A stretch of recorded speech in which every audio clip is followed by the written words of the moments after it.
Hey, all you bards and bardettes, welcome back to I Cast Vicious Mockery. Today is a very special episode. It is our Thanksgiving episode. We are actually recording this on Thanksgiving because it happened to be the only time this week that we could get together and do it. Yep. Yeah. So I hope you guys are having a wonderful Thanksgiving, assuming that you're still celebrating it on Monday after, which I think that's fair. Yeah. To be honest, that is like, man, don't you miss that? Like when you were in school and you'd get like a week and a day off some years for Thanksgiving. Yeah. Oh, it really gave you time to fully recover from the food coma that you get into, and then. Well, I never had that problem as a kid because I don't like Thanksgiving food. Oh, really? Is this about to be the first hot take of the episode? Because there's plenty more where that's coming from. But let me tell you. Yeah, no, so turkey is like dry, lame meat. I don't like gravy. I'm not a fan of mashed potatoes that much. Cranberry sauce, I just can't even get myself to do it. Well, that makes sense. It looks pretty nasty. Like I know, like there are people in my family who are going to eat 2 or 3 cans of that stuff. But for me personally, I think if it is the shape of the can, I'm gonna give that a pass. Well, you don't like sweet stuff anyway. I don't. Yeah. Is it sweet? Yeah, I guess so. It tastes like it's cranberry. Yeah, it's cranberry. I don't like a lot of fruit because it's just too sweet. Yeah. Most fruits. Like bananas are okay. Pears are good. Like I like those because those ones are like one of the least sweet fruits usually. Yep. That's why I don't like them. Right. Yeah. A lot of people are like, no, why not just get an apple? But I'm like, I'm exact opposite. Yeah. I do like oranges and related things. Really? But I like regular oranges better than the little dudes who are sweeter. I like that citrus, like, That's what I'm talking about. Citrusy stuff. Oh, do you like lemons? I like lemon on stuff. Okay. I've never eaten just a lemon. Oh, really? I've never done that. No. Here's a tip for you and for people at home. I've told you this before. I had to have. No? Well, okay. So when you go to a restaurant, which I guess not very many people are doing that right now, but in the future, when you go to a restaurant, right? Just lock it up in there. Yeah, get it right in your brain. Yeah. You go to a restaurant, if you order water, which you do, because you should always get water. Yeah. Even if it's in addition, to something else, like you should have water, right? Yeah. A lot of restaurants will just give you a lemon. Right. Some people squeeze the lemon in the water. No, you take the lemon off the water, you put it off to the side. When the meal is over, you eat it. But don't just like bite into, like, don't just like take the lemon and like pull the stuff off the rind. No, eat the whole thing with the rind. Okay. Put the whole thing in take the seeds out first, but pop the whole thing. Pop the whole thing in your mouth, because it's gonna blow your mind. You're gonna be like, oh, this is really good. Bonus, it freshens your breath. That is a good bonus, and I think it would be worth it, maybe just for that. But it also tastes good. Like I listen. I didn't believe it either. I had a friend from high school. When we were in college, he was off to another college. Or no, he was still in high school. He was like a year or two below me. Forrest and I just went to lunch with him one day. Yeah. And he did that. He took the lemon off the thing and just ate it. And I was like, "What are you?" That's the kind. That is exactly it. The kind of thing where you see somebody doing that, and you're like, "Uh-oh. What happened? Why? Like, what is this? What's going on? Doing? Yeah, this guy's he's malfunctioning. Yeah, and he was like, "No, man, you got it. Like, that's how you do it." And I didn't believe it. And so I tried it one day. He's totally right. That's the move. You just eat the whole thing, the whole lemon wedge. Guys, you heard it here first. Don't knock it till you try it. But again, don't just eat the lemon part. You have to eat the whole thing with the rind. Right. You have to eat the whole thing with the rind. Yeah. Maybe I like lemons. I will find out. Yeah. You know what? That's so... Mm-hmm. I don't know the next time I'm going to a restaurant. Sure, yeah. And probably not going to be buying lemons between now and next episode or anything. No, probably not. Mostly because I don't think I'm grocery shopping between now and then. Mm-hmm. I think I've got another week to go. Yeah. However, when I try it, I will let you guys know if this is true. I will be your guinea pig. No, you don't have to go out and try it. Okay. I will verify this. Yeah. Well, because you can't just take my word for it. I'll agree with that. Don't just take my word for it. Ordinarily, I'd say Matt's word is really good. In this case, it involves eating a lemon rind. For some people, it might be a consistency thing. I personally really like the consistency of the rind. Yeah. Okay.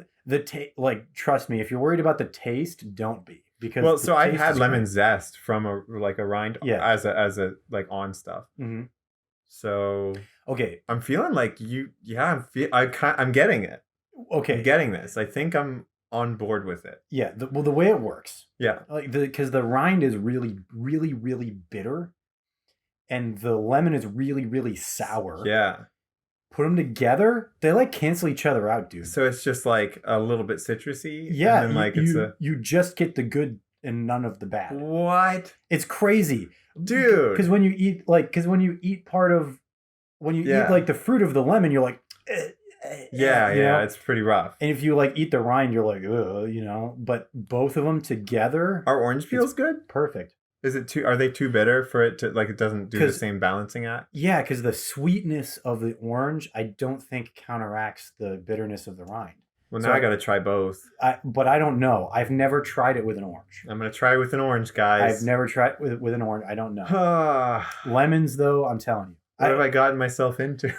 I imagine it's the same for limes, but I've never tried it with a lime either. Yeah, but could be limes are the same. Lemons for sure. Why did we say why? It doesn't matter. Anyway, so here's the thing I've been thinking about. Yeah. We are really mean to our past selves. Yeah. And other people in the past. Basically, people in the past. We do not give them a pass at all. No. Our current selves, fine. Future selves, absolutely. Yeah.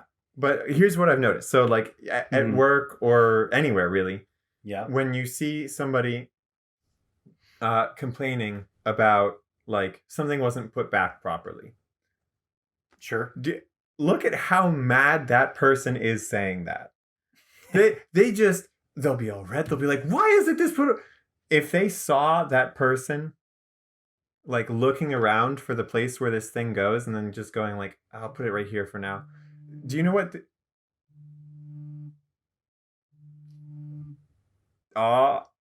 That's mine? That's yours. I put it on Do Not Disturb. What? I put it on Do Not Disturb. That wasn't really important. I don't know. I think the reason why that happened was because she must have called me twice. Because if you're on Do Not Disturb and somebody calls you twice in a row, then it goes through. Oh. Maybe it's 3 times, but it's at least twice. I did not know that. Yeah. Huh. So she must have really been trying to get in touch with me or something. Yeah. Anyway, most of that was cut out. Yeah, I'm Except for we might leave in the part where it vibrates and then you explain the Do Not Disturb thing. And then this right now. And then whatever I say next. We might leave that in and we might cut it. We'll see. Could go either way. Yeah, either is fine. It's fine no matter how it's done, yeah. Yeah. But yeah, so as I was saying, let's get back to what's important here. I noticed that people are so harsh on people in the past. And if you saw someone going to put something away and they couldn't find the spot and they left it somewhere for even a second and then they just never got back to it, you'd be like, oh, hey, it goes over here. And they'd be like, thanks. And you'd be like, no problem.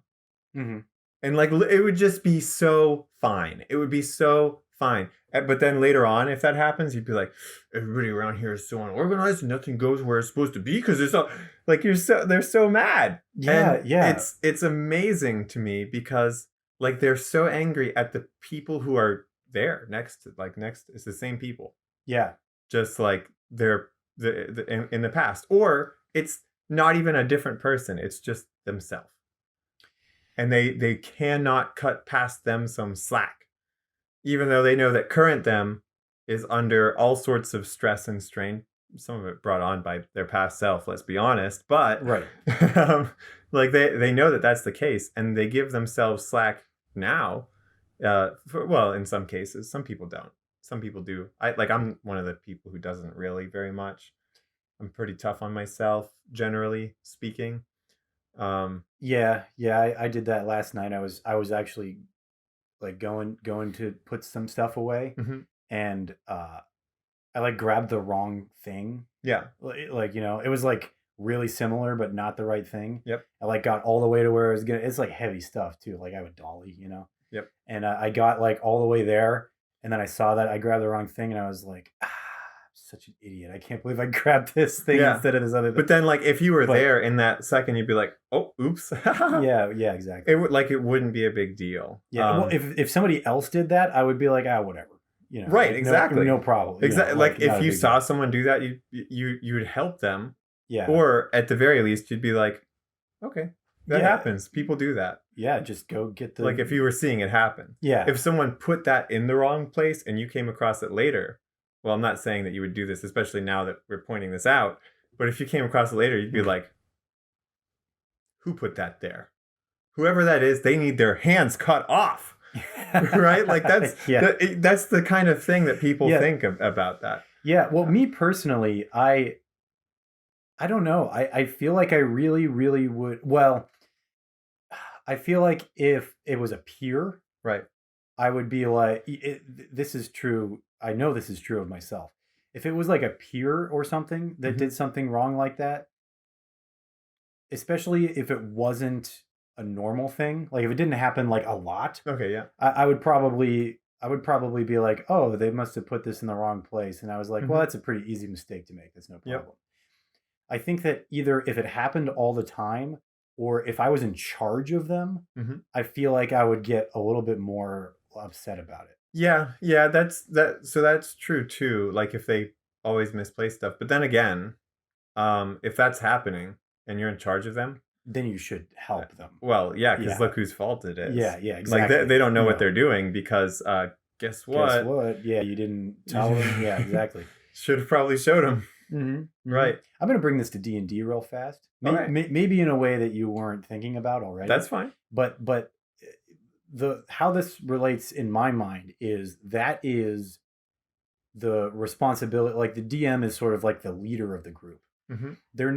They're in charge sort of, but they're not exactly like they're not I mean, they are the dungeon master, right? But they're not like the necessarily the main driving force of the narrative. Like the players help with that part of things. Yes.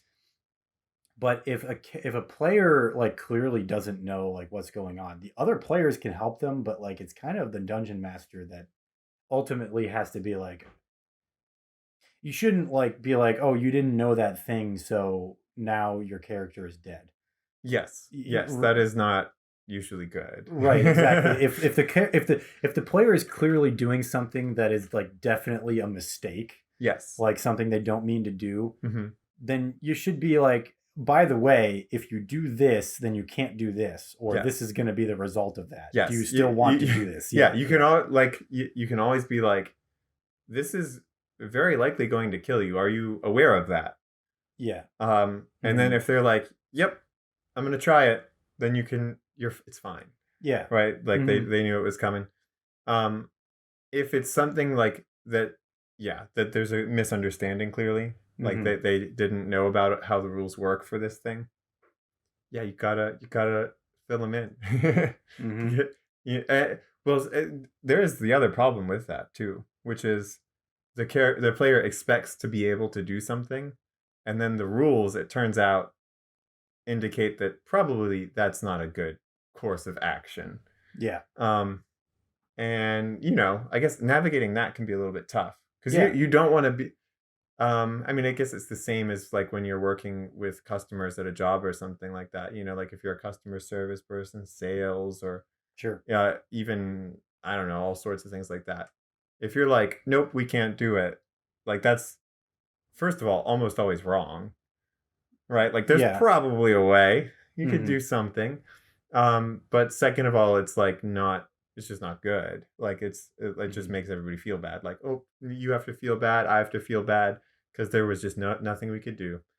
That's no good. So I think that like when you're working with your player to figure out their course of action, just being like, oh yeah, no, that's gonna kill you.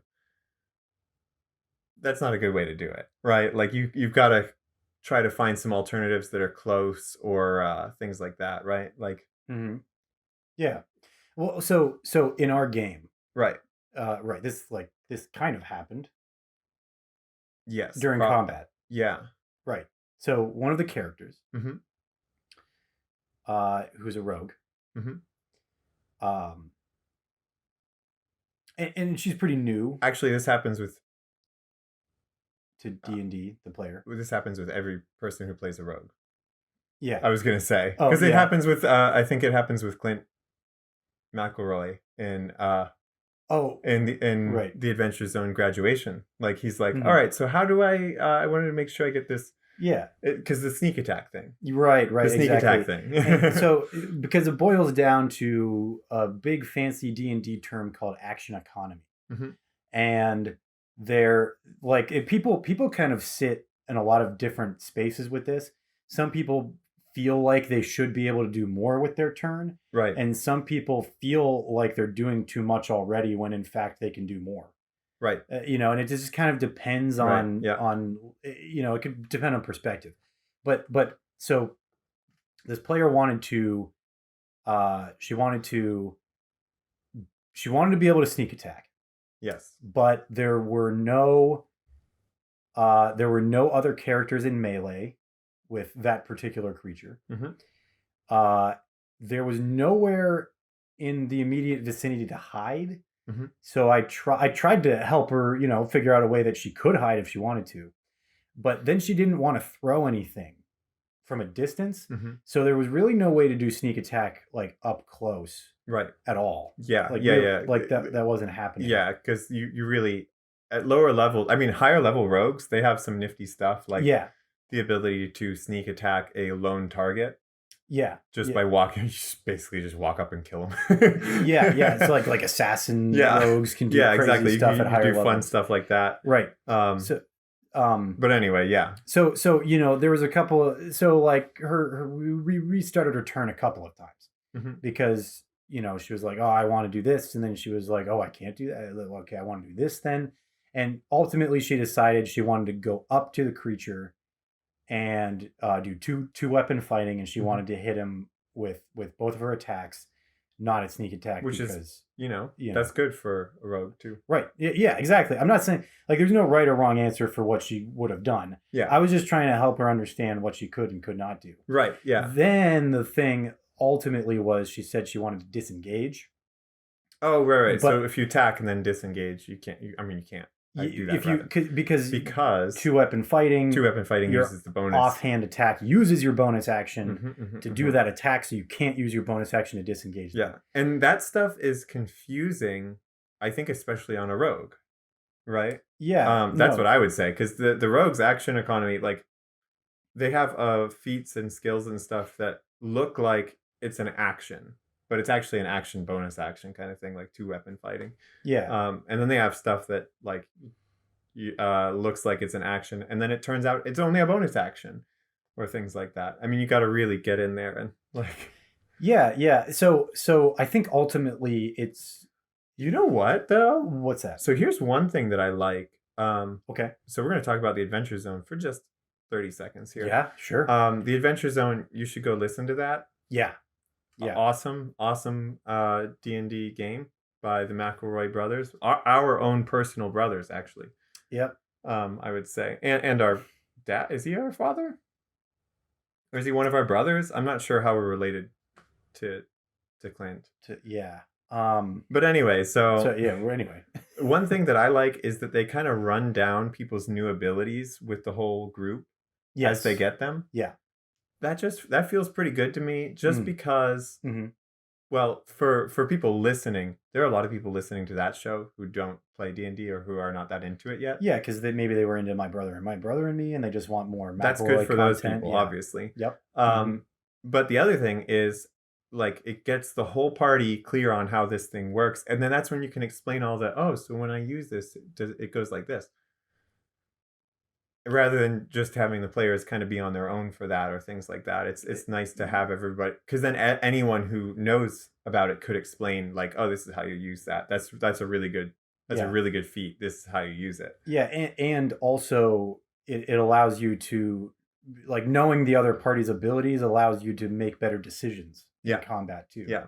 Like, I think in the Cataclysmic Rift in fact, both of our current campaigns, we don't really talk too much about what the other players' abilities are.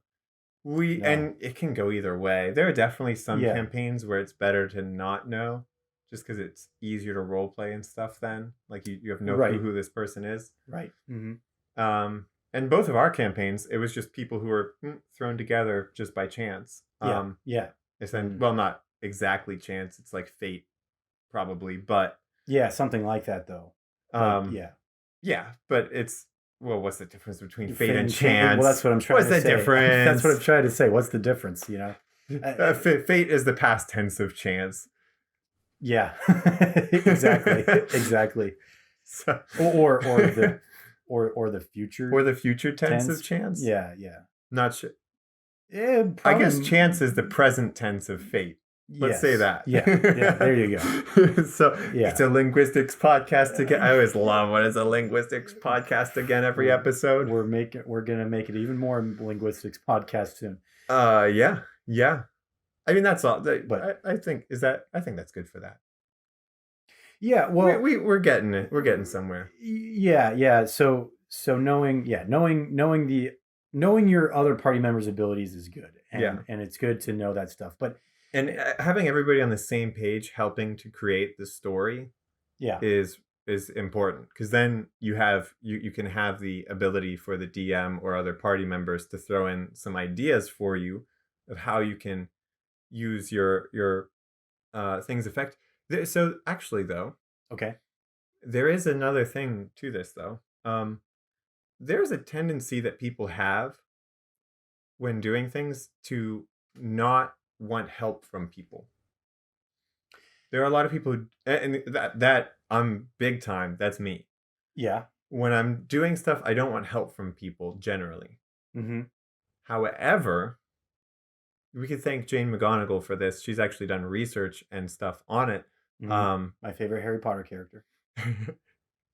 Yes, Professor Jane McGonigal from Harry Potter. No, I think she's Dr. Jane McGonigal. Anyway, she's the one who teaches transfiguration. Yeah. Right.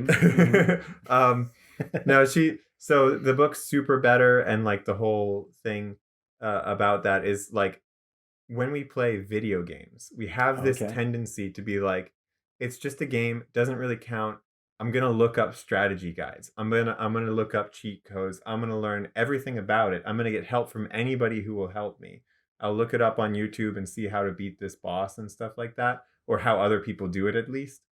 Because there's not always strictly one way. Yeah, I do that all the time. And I do it too. Like, I mean, I'm playing Tony Hawk's Pro Skater 3, and of course I'm going to look up where all the decks are, because it's so hard to, like, look around the map and like find things.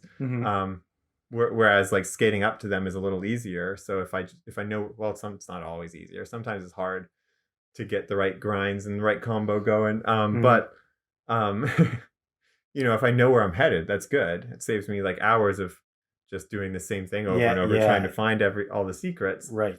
When I just want to be doing the next thing.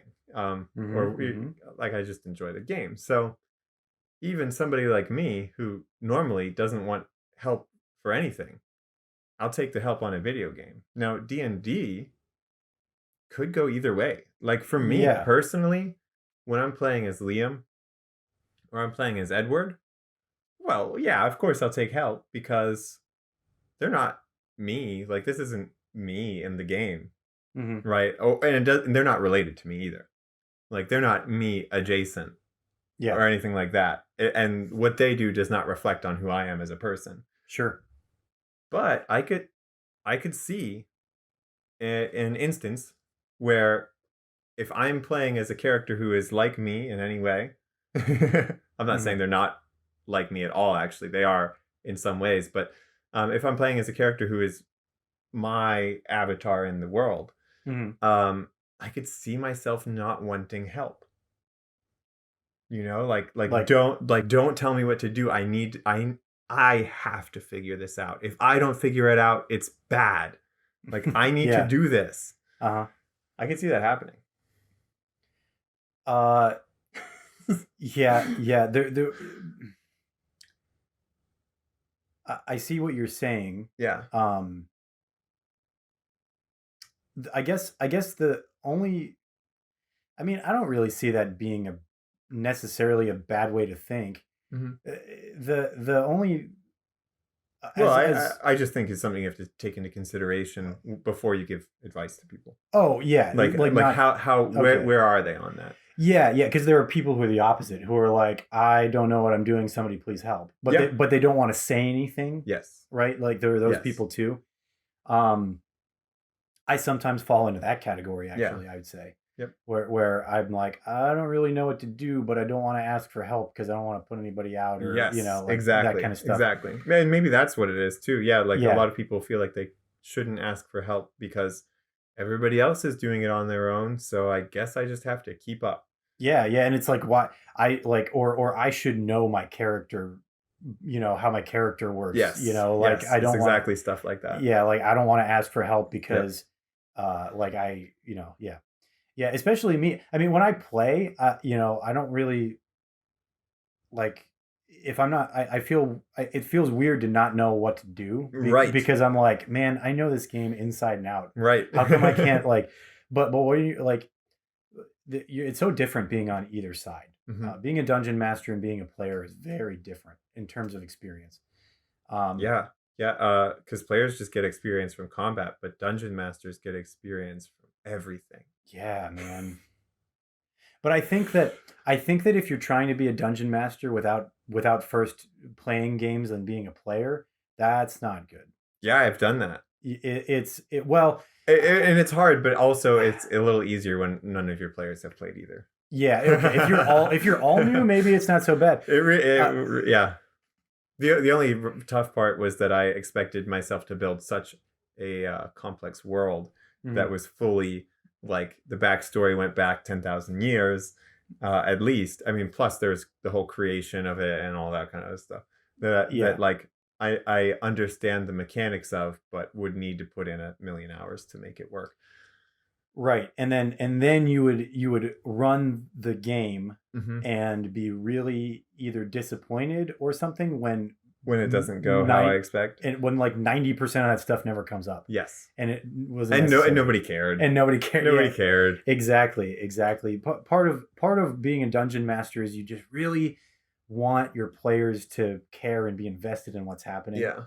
Which, all right, so they probably eventually would care about all that stuff. Yeah. But they'd have to spend so long in that setting. Yeah. That it almost just can't work like that, right? Or if there's something so obvious. Let's talk about the adventure zone again. Okay. Season 3 of the Adventure Zone, Graduation. I think it's season 3. Yeah, that's right. They're in a school. They're characters who are in a school. Yeah. That makes the setting just I get it. It's school. They're in college basically. Yeah. Yeah. It's D&D college. They're in D&D college to be heroes or villains. But actually, they're going to be sidekicks or henchmen. Henchmen. Yeah. Well, hench people. Well, I guess they're people. They're got. Well, is the Fearbolg Henchtitties? Yeah, they're hench people. Yeah. Henchtitties. Henchtitties. Okay. Anyway, is that when you're you do a lot of bench press and stuff, and you're so jacked around the chest area? You got those Henchtitties.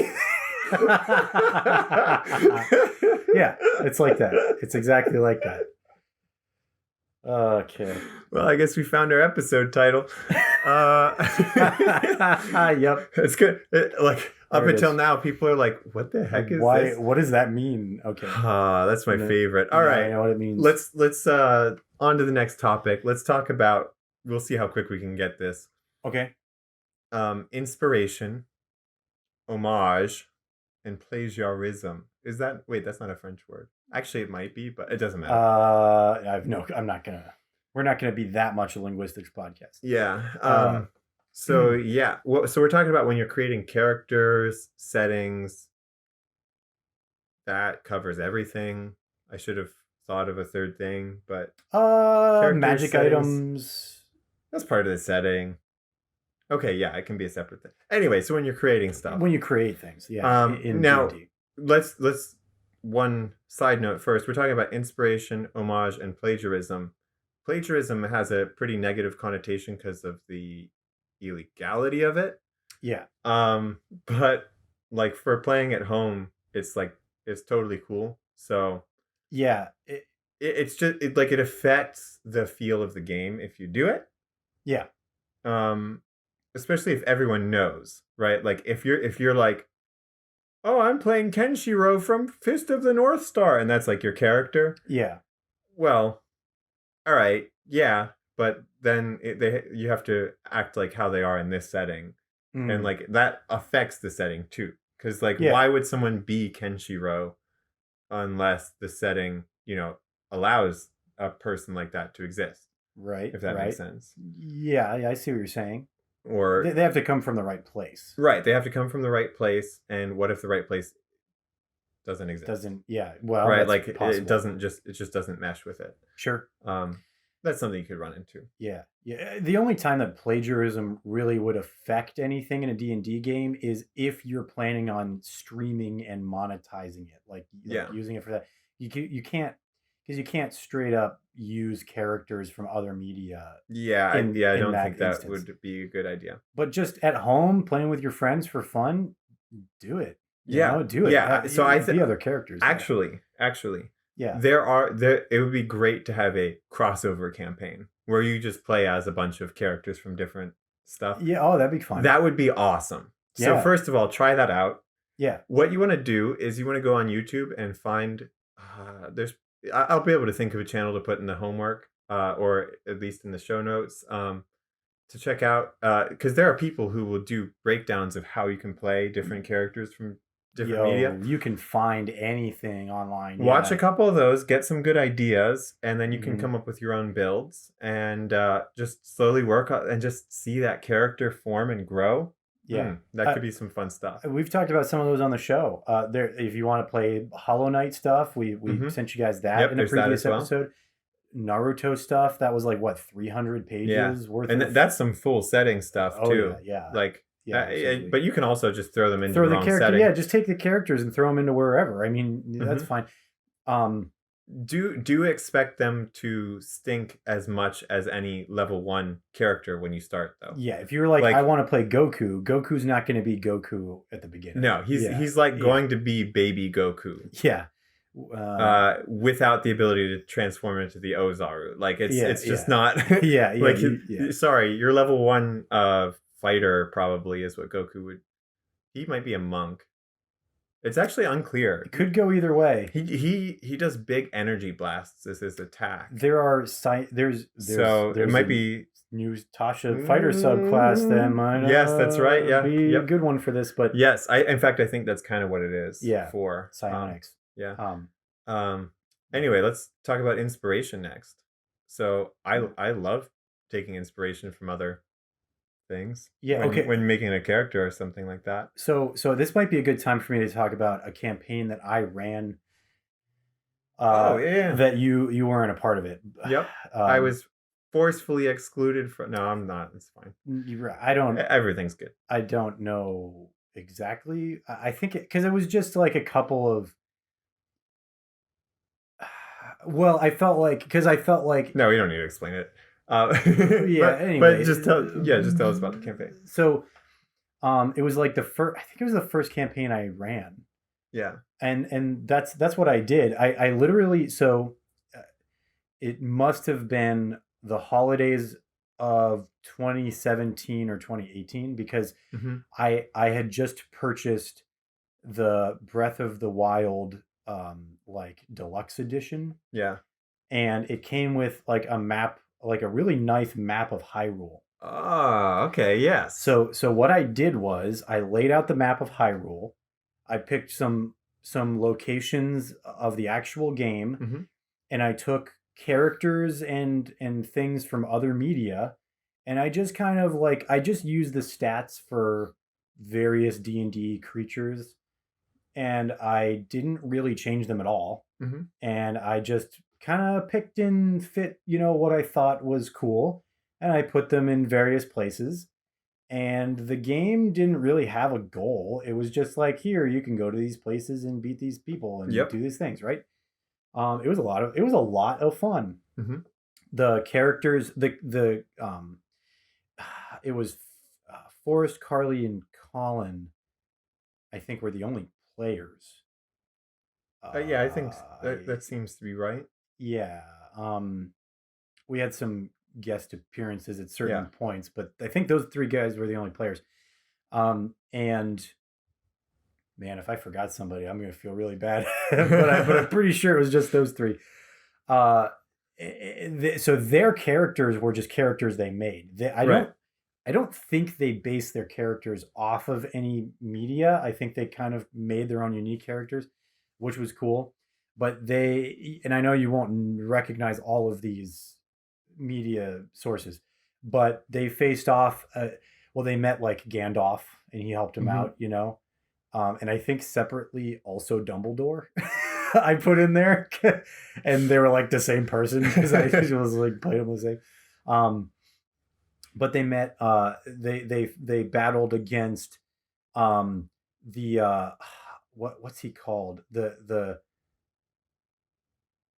Chernabog from Fantasia, the giant like Yeah. devil. That was Yeah. like the end game dude that they fought. They battled Gilgamesh from the Fate series. They had a battle against the Night King from Game of Thrones. Like, and I just used various different D&D stuff for all of those creatures. Yeah. That Um, works, and that's a good way to set up a campaign real quick. First of all, real quick. oh, I didn't. Took no preparation at all. Yeah. Second of all, without a lot of experience running one, Yep. yeah. I don't know. I just held up three fingers almost, but you didn't see it anyway, so it's It's fine. fine. Uh, Nobody's watching this. no, yeah, yeah. Yeah. So And we sorry, we don't mean that nobody's like listening. We just mean we know that you just like turn off the screen and like we get that. It's cool. We're good with it. Actually, so well, we'll talk about this maybe another time, but we are planning on like putting this on podcast places like yeah, Spotify or yeah. like podcast services. Anyway, yeah. So what like would those be plagiarism? Is that where we're at with that sort of thing, I or don't would you say that know. they were inspired by it, or? I don't know. I guess yeah, it's plagiarism Hmm. because I literally was like, this is this person. Yeah. So that's where I'm at, kind of with except it's not really plagiarism, though, is it? No, yours is He's inspiration. not a character. He's just a person. He's just a dude. Right, Like exactly. he's a real Can dude. can you plagiarize an actual real life person? I mean, maybe. People's likenesses Hmm. are trademarked. Like you won't find Yeah. Well, if they use them, I think, or something like that, well, like or actors, however, yeah, because however that works. Yes. Yeah. well, You can sue if somebody uses your image for. yeah, yeah. Tom Cruise is the one that comes to mind. Like you can't use Tom. Like you won't find a video game that has Tom Right. Cruise's face on Even it. though there are Mission Impossible video games, it's not Yeah, him. but Like it's he's not. not in it. Yeah, yeah, because he has a thing about not doing that, Yeah. right? Although the one on the N64, it looks a lot like him. Probably reminiscent. They probably got as close as they could. Yeah, it's like a guy with brown hair and his face like kind of has a texture.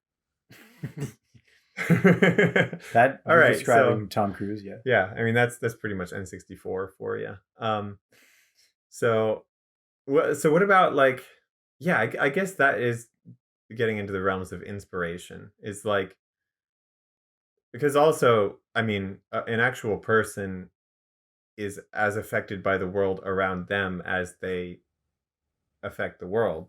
I think, especially this one. It's definitely, you can see it both ways throughout his whole life, like how he's changed. Yeah. Oh, did I give away that he's still alive? It's fine. He still is. If somebody guesses who he is, it'll just be even funnier, right? Yeah, like yeah. it'll just be even funnier. Also, it'll be like in a sea of other guesses, and yeah, you know what I mean. Like, yeah. But yeah, so I think like Liam can't be exactly the same person because he cares about slightly different things, because the option of what he cares about, the options are different. He has different choices of things to care about, right? Yeah, like, yeah. I see what you're he saying. is not a person in our setting like who he's inspired by. He's a person in a totally different world. Yeah, because that was what he. I almost said his name. That was what he was like. That was what he was like in this world, and because the world that your character Liam is in is a different world. Yeah, I'm basically trying to extrapolate, like, how would this person behave, in my opinion, if they were in this world, right? And that's a good way to come up with the starting point for a character. I think that the difference is because you're putting your own creativity into it. Yeah. That's what makes it inspiration and not plagiarism. Not just straight up plagiarism. Yeah. Right? Like, I'm not trying to make him go through the Saiyan saga, then the Cell saga, then the Buu saga. Yeah. Well, the Namek saga, the Frieza thing. Sure. You know, like, I'm not just doing Goku, which is always going to be our go-to option, probably. His name's so easy. And I just had rice today, and like his name is actually Son Goku, which is the name of the Monkey King. Yeah, the Monkey King. Yeah. On its own, it's just Goku, which is yeah, and then his son's Gohan. Yep. I don't know. Anyway, it doesn't matter right now. So I guess I used both plagiarism and inspiration in this campaign in another way, mechanically. So I mentioned that Chernobog was like the BBEG. And in this case of the show. So it was set up like Breath of the Wild. Yeah. So was he like in the center? No. Okay. He was because of his portrayal in Fantasia. He was actually emerging from Death Mountain. That makes sense. And he was like attached to Death Mountain. Okay. So it was actually, funny enough, I don't think Hyrule Castle ever came up. I don't think I used it. Yeah. I don't think I used it at which all. Is fine. Yeah. And that's even better almost. Like, because they would know what to expect there, it feels like. That might have been where Gilgamesh was. could have been there. Yeah, I think that might have been where Gilgamesh was. But it wasn't, it wasn't like the big important thing. Right. Right. But one of the things is that I did, I took inspiration. This is where I think it's inspiration. I took inspiration from Harry Potter, actually, for something. Okay. Mechanically. And I'm really proud of this, and I think this is really cool. And I want please no hate in the comments. No. This is my first OC. Please do. No, if people say this is stupid, I will just disagree with them. Okay. Because I think this is cool, and you can't convince me otherwise. So in the spoilers for the 7th Harry Potter book or whatever, I guess. But so there's this thing in Harry Potter where the Death Eaters did this thing where if they put like a I don't remember what the term was, but they put like a tag or like something on the word Voldemort. Oh, right. So if you said Voldemort, then there was a ping, and Death Eaters went right to wherever that word was used. Yeah. Because the only people that would say it were people who weren't afraid to say it. Right. And people who aren't. That's how you make people afraid to say it. Yeah, exactly. Exactly. Right. So I did that with Chernobog, right? Like I had them discover Chernobog's name, but every character that like Gandalf, when he talked to them about it, he didn't say his name. He was like the great evil or whatever is what he said. Oh. So every time the characters said Chernobog, I gave it a couple of seconds, like I gave it a couple of rounds, and then I was like, I just said roll initiative. And they were like, what? You know, like they would be in a safe place and they'd be like, "What's going on?" And then you know, like a bunch of shadows from Kingdom Hearts showed Yeah. up, right? Yeah, yeah. And attacked him. Oh, And they were like, what's it? But the coolest part about it, I don't remember if this is how it worked, but this is how I think it worked. This is my headcanon from remembering the past. I think they figured it out organically. That's what was going on. Cool. And I think one of them, I think it was Colin, he was like, I think that every time we say the name, they're showing up. Did they like test it? I don't remember. I don't remember the full extent to it, but I remember that, and I was like, oh man, and I was like, I want more moments like that. I'm sort of searching for other ways to do that in the campaign that you guys are in right now. I haven't thought of anything as cool as that yet, but I'm getting there. I'm gonna come up with some cool stuff. But I think that that's inspiration, right? Yes. Maybe even homage, actually. Yeah. I mean, I don't know at what point it becomes homage. Like, I don't know if there's actually a real difference there to be had, but I think homage. Yeah. There's more of like it's like those drinks that some people like that I can't stand, where it's water with carbonation, and there's just like the sense that there might have been strawberries in this. Somebody touched the can with a strawberry. Yeah, exactly. I think that that's homage, where you're like, oh yeah, that's kind of like that thing that they did over there, but it's like, it's almost like the whole hero with 1,000 faces thing, like the Joseph Campbell idea of we tell the same stories over and over because those are the human stories. Yeah, like these are the things that it means to be a human, right? Like this is how it feels and how we portray it over and over and over and over. And you look at a site like TV Tropes, they like to make fun of the stuff that repeats, but it's also the stuff that makes it memorable and that lets you connect with it. So yeah, I don't know. Yeah, exactly. It's just like that because your brain connects. Human brains are wired to see patterns, right? So those are easy ways for you to get your players on the same track of what's happening. Exactly, yeah. You start using a trope or something like that, and then they're like, okay, I get what's going on, and you don't have to explain anything. If you make the game as complex as real life, it would take an entire lifetime to complete the game. Yeah, to finish it, yeah. And you wouldn't have time for a real life. Right, like you would it would have to be in place of, right? Like you can't live two lives in one lifetime. All right, so the game has to be significantly less complicated than real life. It had like in a lot of ways. Yeah, or else you'll die. Yeah. So do you hear it? Do you hear that bubbling? Oh, I didn't eat much for breakfast, so that might be me. No, do you hear that though? It's like, something's boiling, like something's like a cooking, like something's brewing. But I fooled you. This time it's not homebrew today, guys. It's not homebrew. We're gonna pull something out of the cauldron for you. All right, let me get my ladle. Let's scoop out. No, so Tasha's cauldron of everything is roughly the size of Mars. it's big. It's pretty big. Like, I mean, it's not so big you can't wrap your head around it like Jupiter or something, but it's as big as what you know. Yeah. Do you like that? Is that pretty good? Yeah. That's pretty good. All right. Yeah. Okay. So what we're going to do today, I'm going to blast through. I'm going to say all of the subclasses. I'm just going to name them all. There's like 29 or 30 or something. Plus there's feats. Plus there's... Oh, yeah. There's feats. Other stuff too. We're going to be talking about Tasha's Cauldron of Everything for like probably the next 10 years.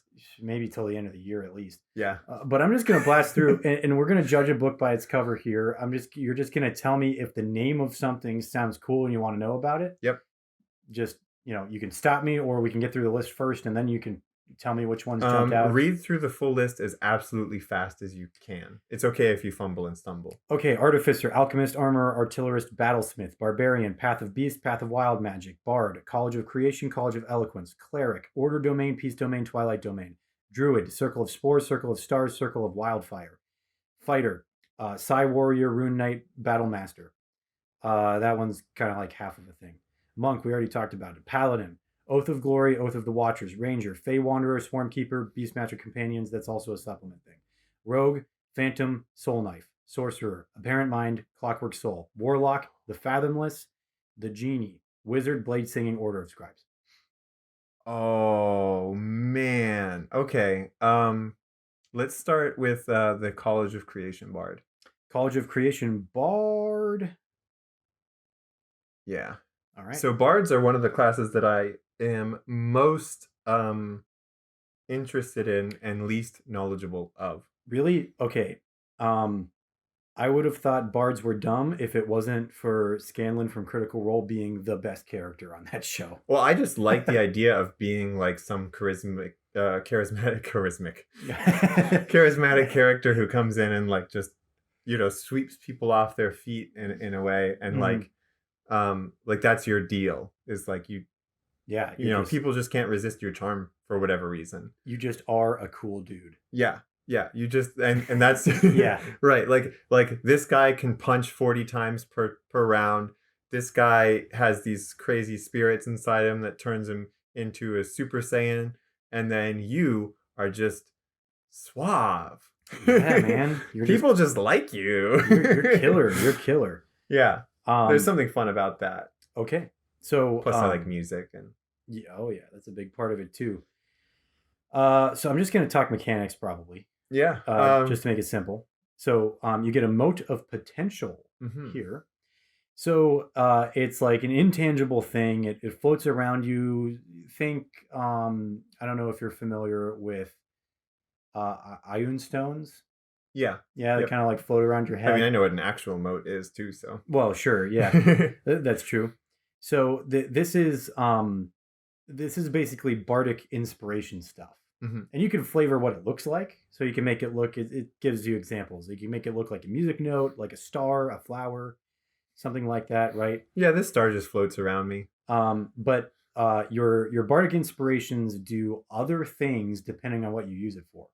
So if you're unfamiliar, bardic inspiration, when you can give somebody bardic inspiration, right, and when they make an ability check, an attack roll, or a saving throw, they can roll you know, depending on what level you are, it starts as a D6, I think. And you add that number to that thing.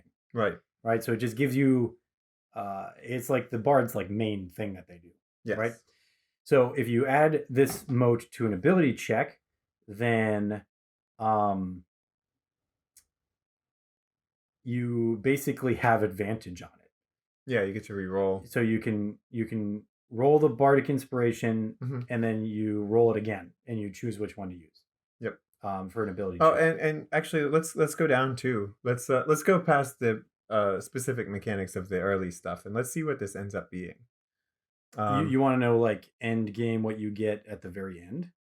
Is that what you're saying? Yeah, well, I kind of want to like maybe just kind of skim through most of it at the beginning, but then yeah, focus kind of more on how this subclass is meant to be played, maybe, or maybe not meant to be played, but like what would you do with it? That's what I want to know, is what would I do with this? Okay, so College of Creation is all about creating. You know, that is super vague and doesn't mean anything. Constructs is what I'm saying. Okay, so you'd be creating creatures. No. Okay. Constructs. Oh, objects. Okay, objects. Okay. You're imbuing objects with life. Is kind of the idea. So. Oh yeah, I guess I would. But I also, see what you're saying. But also inanimate objects too. So one thing that you get at level 3 is, you can create an item. Yeah. That there are certain specifics on how big and how many gold pieces it can be worth and stuff like that. But you can create stuff for a certain number of hours. Okay. And it looks like it's clearly not real. Like it looks sort of glowy and. All right, so it's definitely like a magical thing, but it works. But it functions as an actual object. So like you could create like tools and stuff like that. Like if you like your party doesn't need to have everything with them all the time. Yeah, like because they have a bard who can do that. Like you get locked up in prison and all of your stuff is taken. And then you're like, oh, boom, create some thieves' tools to pick the lock. Oops, you should have confiscated my magical abilities. Exactly. So you get all that kind of stuff at 3rd level. At 6th level, this is where you can basically take an inanimate object and make it alive. Okay. And is that sort of like the enchanted sword type deal where exactly you can move it around and make it do certain it has a actions? stat block. Okay, perfect. Yeah. So it has a stat they call block. it dancing item. I like that. Yeah. Well, because you do it with music and you're a bard. And a dancing item is already, I think, a magic item that exists in D&D. Yeah. This just gives you the opportunity to turn something into a dancing item. Right. Like basically whatever you want. Yeah. Larger, smaller construct. And it has a stat block for it, and you command it on your turn. Like it shares your initiative, I think, and you use your bonus action to tell it what to do. Yeah, it's usually bonus action, or it gets its own separate movement sometimes. I think the mechanics are if you don't tell it what to do, it takes the dodge action. But and the cool thing is if you're unconscious and not dead, then it's still alive and can take its own turns. Yes, which is cool. Do you already know about this? I know about some of that. Oh, okay. Because I was like, you seem to know. All right, cool. what this is. Yeah, well, because that's also similar to some of the stuff that I've been using with my other characters, but not quite the same. It's just similar. Yeah. A lot of mechanics are similar, just because it's easier that way to do it. Yeah. Well, every permutation of it creates an opportunity for a new type of type of thing to play. Right. Yeah.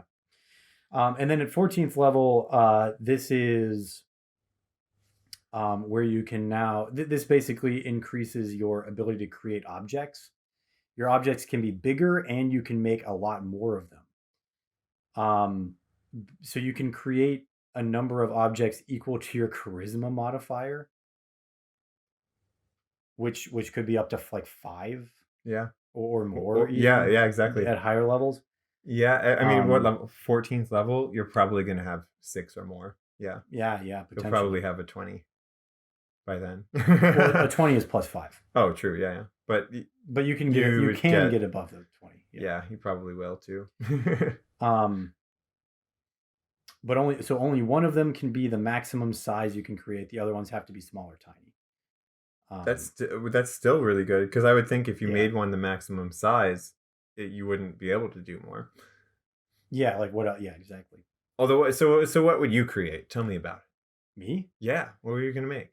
I mean, you can make things like battering rams to get through doors. Well, that's fun. The first thing. Now, this wouldn't actually work because of the way that it's worded. Mm-hmm. The first thing I thought of doing was just creating a giant brick wall and dropping it on somebody's head. But you can't do that because it has to be created like resting on the ground. Oh, okay. Like it says that in the thing. Yeah. But a giant.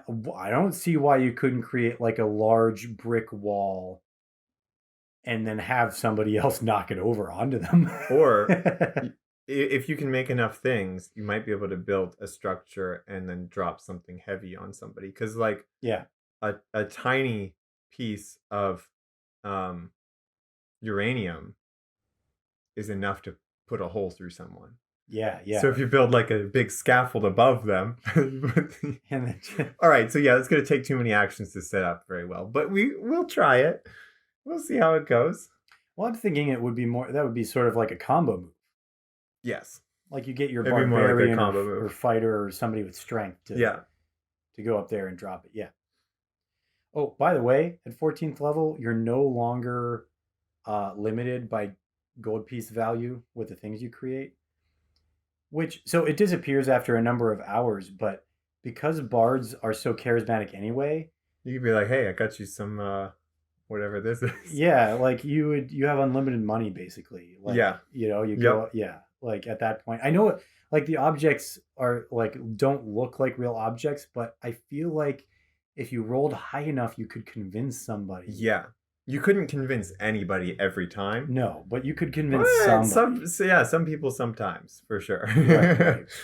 I guess, the wealthier somebody is, the less likely they are to fall for scams because they're that wealthy for a reason. Yes, they would have a advantage maybe on an insight or maybe an investigation check on the object itself. If it's something within their realm of expertise, or even Arcana check to know that that's some. Yeah, because they'd be looking out for the magical counterfeits. Yep, right. Exactly. But you sell that on eBay, and people are like, "All right, yeah, cool, sure." Yeah. Okay. So do you want me to get into specifics because some of it's pretty cool? Oh, is that the highest level thing they get? Yeah, bards only get get up to. I guess they get higher bardic inspiration and stuff like that for each 18th, 20th level type stuff. Yeah. Yeah, each class is different. Mm-hmm. Like fighters, they get a subclass feature at level 20. So every level 20 fighter has like a different like really cool thing. Yeah. I think it's the same for paladins. I can't remember. Yeah. I think so, because I was going through coming up with theoretical ideas for Tama Go, but I don't remember what I came up with. so like the high, because subclass stuff really depends on the class it comes from when you get new specifically related subclass things. Yep. Some of them are mostly at the higher levels. Some of them are like Bard is mostly at the lower levels where your subclass matters. And then there's also like certain subclass features improve at higher levels. So, like a lot of these lower on the list stuff, like you could see some of them, like the amount of items going up or things like that. That's going to be just a periodic thing. Yeah, exactly. And bardic inspiration improves throughout the leveling too. So it goes like D6, D8, D10. I think does it hit D20? And you just basically give them advantage? No, it doesn't hit D20. Well, I guess so. There are some instances when it basically does give them advantage sooner anyway, for some subclasses and things like that. But D12 is the highest it goes. Okay, that makes sense. Yeah. But because that would be the one below D20. Yeah, I'm almost positive that's the highest it goes, but it goes up to D100. I rolled a 1. I would feel bad. Yeah, that would. Okay, but so these motive potential things. Mm-hmm. So ability check, you basically get advantage on like the bardic inspiration dice, right? On an attack roll, you also do the number you rolled on the bardic inspiration. Mm-hmm. You also do that amount of thunder damage to the creature you're attacking. Oh, that's fun. So it like increases the amount of damage you do. Yeah. That's pretty really cool. And if you use it on a saving throw, you gain temporary hit points equal to the number you rolled on the dice. Okay, which is going to be useful if you're making death saving throws or things like that, because like somebody could just stomp you out, but if you have the temporary hit points, that might just save your life. Yep. Yeah, it might be enough to make you not go unconscious. Yeah. Yeah, exactly. Okay, cool. That's honestly though, that's I'd say that's it. We covered that. That's all there is to it. Yeah, man. Yeah. All right, let's do one more. Yeah. What else do you think? I'm thinking we talked about it earlier, so we got to talk about Psi Fighter. Yeah. What was it? The Psi Warrior. Psi Warrior. Yeah. Because this is going to be, I mean, they even used the word warrior. It's going to be the same thing as the Z Warriors from Dragon Ball Z. It's not exactly. Actually, it's just use of psionics. So I have heard about this a little bit. I watched a video about it or something a while ago. Psionics was a D&D mechanic for, I don't remember when it was introduced, but it's been a part of D&D since like up to like 4th edition. Yeah. And a lot of people were like, why didn't they put it in 5th edition? Right. I guess maybe they just never, they had more trouble mechanically with it or something. I don't know. And to kind of explain it, what is the difference between psychic and psionic? Let me see if I can get this. I would say that psychic is like doing damage to your like just It's mind to like mind. mind to mind, right? Yeah. And then psionic is just like a psychic energy that comes out from you. Yeah, it's your It's like a physical manifestation of your mind, almost. It's your mind made physical. Right. Yeah. Exactly. Yeah. So psychic is mind to mind. Psionic is like mind to Yeah. reality. Yeah. So like psychic damage, nobody else would see. They would just be dead, and you'd be like, "What? Whoa! What is going on here?" Yeah. Psionic, they're gonna notice when you blow the person up. Yeah, exactly. There's a physical thing. They're gonna notice when you shoot them out the building or whatever. Exactly. So the Psi Warrior has a pool of it's kind of like bardic inspiration. You have a pool of psionic dice, and they get better as you get up in level. That works a little bit similarly to the psionic variant of the monk as well. Yeah. Right. Okay. Yeah, I think so. Because monks have key points. Right. So these are dice. Right. But what does it add on to? It adds on to the. Well, it depends what you do. Okay, that's what I thought. Okay. Yeah. So. But you can also use them like key points as well. Right. To give yourself extra uses of certain abilities. Okay. So let me just get you. So. You can give yourself like a protective field. You can do a psionic strike. You have telekinesis, telekinetic stuff. I think that applies to only you.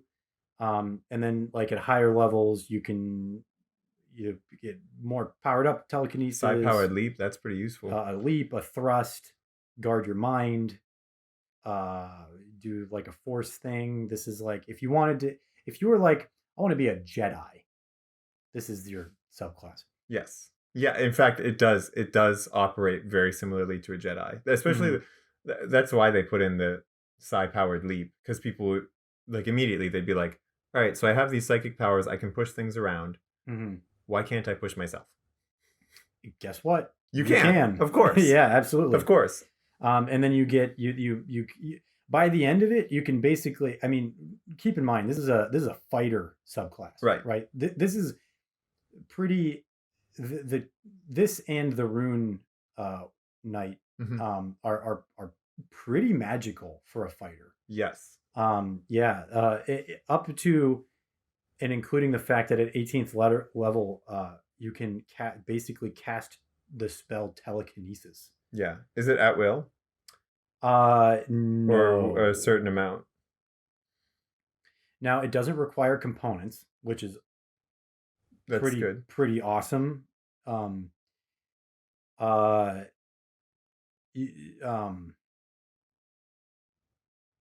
But so pretty much like all of these things that you can do, you can just do them once every day.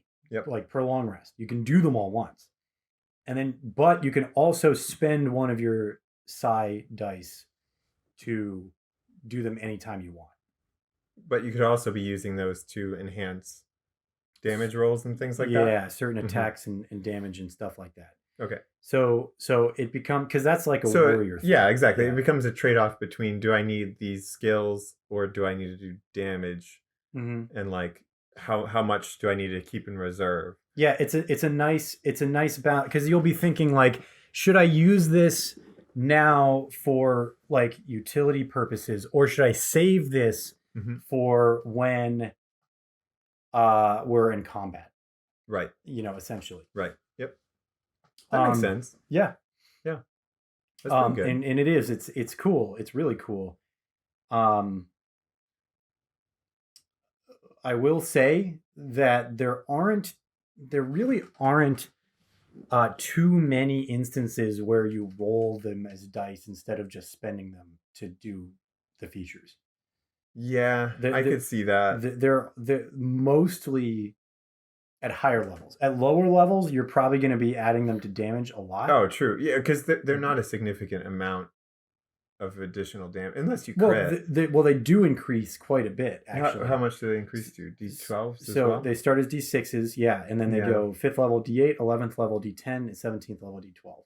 Can you add as many as you want to in it, like a roll, or No, is it just one? I don't think so. Because that's what it comes down to. Is you're probably going to be better off using other features just because you'll be able to position things better, control the battlefield better, and then how much does it matter if you kill them this turn or next turn? You know, with the help of your party because you set things up right. You know, like it doesn't usually matter too much. Well, but that's when you're like, all right, if I can get them down this turn, maybe that extra D12 is going to do it. Like 6 damage on average or 6.5 damage on average. Okay, I'll give it a go. Yeah. It all adds up, man. You know, when you're doing damage, it all adds up. I mean, think about how crazy sneak attack crits are. Yeah, those are huge. Well, exactly. It's like if you're getting if you have advantage, you're probably going to be like, all right, I'm ready to roll this die. Like, I'm ready to. I think we got a good chance here. Okay, we're gonna do it. Yeah. So the psionic strike is really the main way that this works, and it says you can expend 1 psionic energy die, and dealing force damage equal to the number rolled. Now, one cool thing is that it's force damage. Force is useful. Force damage is the I heard, I honestly don't remember where I heard this, but I've heard that force damage is one of the only damages sources in the game that no creature really has resistance to. Right. Which, yeah, I'm pretty sure that is, yeah. I mean, like nothing. And it's just because it's literally like, well, I mean, calling it just force damage is actually a little bit vague, isn't it? Like, what type of force is it? But then again, physics in D&D don't necessarily work the same way. No. They're not really the same thing. I've heard D&D described as a non-Euclidean world. That is actually true about it, yes. Because of the way that the mechanics work for distance. Right. Yeah. Things don't. Well, yeah. If you're on if you're using a square grid, especially, but yeah. Because moving diagonally ends up being the same distance as moving straight forward, but you actually move twice. Well, not twice as far. Yeah. But times the square root of 2 as far. So 1 point whatever times. and I learned that based on the rules of D&D, if we're going just straight up rules as they are, if there's something that's flying and it's like 20 feet away from you and 30 feet up, the distance you're supposed to use is just whatever one is more. Like you're not actually supposed to calculate anything. You're just like, they're 30 feet away from you. Yeah. If they're 20 feet and 30 feet up. Yep. They're 30 feet away from you. So I didn't know that for a while. We were doing math. Yeah. Like for a bit. And that's just way easier. Well, that's exactly it. When things are boiled into game mechanics, it's not the same as real life. And that's because, again, we don't have time for real life. D&D involves math, but it's basically just addition and subtraction. Sometimes multiplication, but if we're pulling out like, if you need to use if you need the Pythagorean theorem, you've gone too far. That's not. That just becomes math class, and it's not a game anymore. So, what are you talking about? This is the most fun you can have. Yeah, well, no, I have nothing as somebody who enjoys the heck out of math. Yeah. I don't think it's the right way to play D&D. Right. Exactly. I have nothing against Pythagoras. He's a cool guy. I just don't want to use his theorems in my game. Yes. That's all. I would use them in a different game. Like, not D&D, but something else. Like, I actually, so I have used them. Okay. In, are you ready for this? I made a clone of Super Mario Kart. Okay. The Super Nintendo one. And the thing that they do for the graphics in old games like that is they scale up and down a sprite. So you've got like, this is your character. We make them smaller if they're further away and bigger if they're closer, but it's the same image. Yeah. And to find out how big they are, you use basically the Pythagorean theorem because they're not just closer or further from you, they're also this way, right? Like, so you have to find the diagonal distance and like scale them based on that. Now, most of the people who did that in my class just approximated it. It was in college. They just approximated it based on like what looked good. And it was almost exactly the same as the one that I did, which took me many times longer. Well, it ended up not just being the Pythagorean theorem. There was a lot more involved stuff with it. Because it's like a lot of involved trigonometry. It's like a 3D space, sort of. Yeah, it's like trying to represent a 3D space with two. So it was basically just making perspective, though. Yeah, right. Yeah, basically though, it doesn't matter if you just kind of like fudge it, because that looked just as good as mine and took them way less effort. I was gonna say, it's like all that extra effort doesn't get you very much better results. Well, the results are exactly right instead of almost exactly right, but good enough almost all the time. There would be some weird cases where like their characters would be behind you and they'd be tiny, and then they like go through you and then go like and take up the screen or stuff like that in really weird cases. And of course mine wouldn't do that because they had accurate sizing everywhere, but didn't matter. At the end of the day, in the end, that was just like them going through if statements or whatever and just have like being off by one. And had they fixed it, had they done it enough times to find all those glitches, they would have fixed it. You wouldn't have known. Patched it. Patched it up. Speaking of patching it up, I don't know how that ends this podcast, but it's over. That's what I was about to say. We are out of here. That finishes it up for us. Yeah. Have a good one, everybody. I hope your Thanksgiving is still pleasant. And if it's already, I don't know, Christmas now, what is taking you so long to get through these episodes, dude? They're not that okay. They're a little long. They're long, but hey, not done, eh?